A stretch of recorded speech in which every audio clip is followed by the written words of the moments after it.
लोकन्यूज मराठी, आवाज लोकशाहीचा। विटा शहरात आरोग्य सेवेचा विश्वासार्ह आधार आदिती मल्टी स्पेशालिटी हॉस्पिटल संचलित बंडगर हॉस्पिटल विटा, महात्मा फुले जन आरोग्य योजना, आयुष्यमान भारत व बांधकाम कामगार योजनेअंतर्गत शस्त्रक्रिया आणि उपचार पूर्णपणे मोफत, हाडांवरील सर्व प्रकारचे ऑपरेशन्स, वेदना निवारणासाठी ब्लॉक इंजेक्शन, डायलिसिस, मूतखड्यावरील सर्व प्रकारचे ऑपरेशन व उपचार, जनरल सर्जरी, अपेंडिक्स, हर्निया, मूळव्याधवरील ऑपरेशन व उपचार पूर्णपणे मोफत। सावरकर नगर, खानापूर रोड, विटा। संपर्क आपल्या स्क्रीनवर। आषाढी वारीच्या पार्श्वभूमीवर विठ्ठल भक्तीचा उत्साह राज्यभर पाहायला मिळत आहे। सांगली जिल्ह्यातील खानापूर तालुक्यातही भक्तिमय वातावरणात श्री रेवणनाथ पालखी सोहळा आणि रसाई देवी पालखी दिंडीचे उत्साहात स्वागत करण्यात आले। असनडोली ते पंढरपूर असा हा पालखी सोहळा कुंडल विटा मार्गे जात असताना भवानीनगर येथे ग्रामस्थांनी अनोख्या पद्धतीने स्वागत केले। असनडोली येथून पंढरपूरच्या दिशेने निघालेल्या श्री रेवणनाथ पालखी सोहळा आणि रसाई देवी पालखी दिंडीचे भवानीनगर येथे भक्तिमय वातावरणात जल्लोषात स्वागत करण्यात आले। कुंडलविटा रोडवर भवानीनगर परिसरात ग्रामस्थांनी आकर्षक आणि भव्य रांगोळ्या काढून पालखीचे स्वागत केले। फटाक्यांची आतिषबाजी, विठ्ठल विठ्ठलचा अखंड नामगजर आणि टाळ मृदंगाच्या गजराने परिसर भक्तिमय झाला होता।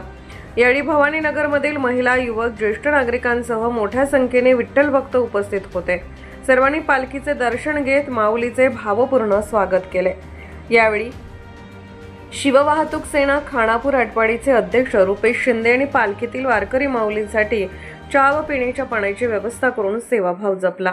त्यांच्या या उपक्रमाचे वारकरी आणि ग्रामस्थांनी कौतुक केले। स्वागत समारंभानंतर रुपेश शिंदे यांनी पालखीला निरोप देण्यासाठी दिंडीसोबत विटा शहरापर्यंत पायी प्रवास करत वारकऱ्यांना शुभेच्छा दिल्या। यावेळी पालखी स्वागताबाबत शिववाहतूक सेना खानापूर आटपाडीचे अध्यक्ष रुपेश शिंदे यांनी नेमके काय सांगितले, पाहूया त्यांची प्रतिक्रिया। शिववाहतूक सेना खानापूर आटपाडी तालुका अध्यक्ष मी भवानीनगर ग्रामस्थाच्या वतीनं आमच्यात एक 4-5 वर्षे झाली दिंड्यांचा चहा पाणी नाश्ताचा जो कार्यक्रम आहे किंवा दिंड्यांचा हिसाब आहे। आता परवा एक येऊन गेली आमची रेटरानाक्षाची जंगली महाराजांची दिंडी, त्यांचा चहा पाणी नाश्ता स्वागत केलं। आज इथं असमडोली ते पंढरपूर हे पालखीचं आज इथं आगमन झालं, तर त्यांचा मी चहा पाणी देऊन नाश्ता स्वागत केलं। अशी पारंपरिक आमच्याकडं भवानीनगर ग्रामस्थ मंडळाच्या वतीनं सगळं गाव संपूर्ण आमचं असते। भक्ती, सेवा आणि सामाजिक एकतेचा संदेश देणाऱ्या या स्वागत सोहळ्यामुळे भवानीनगर परिसर विठ्ठलमय झाला होता। वारकऱ्यांच्या सेवेसाठी ग्रामस्थांनी केलेले नियोजन आणि उत्स्फूर्त सहभाग हेच वारी परंपरेचे खरे वैशिष्ट्य असल्याचे या निमित्ताने पुन्हा एकदा पाहायला मिळाले।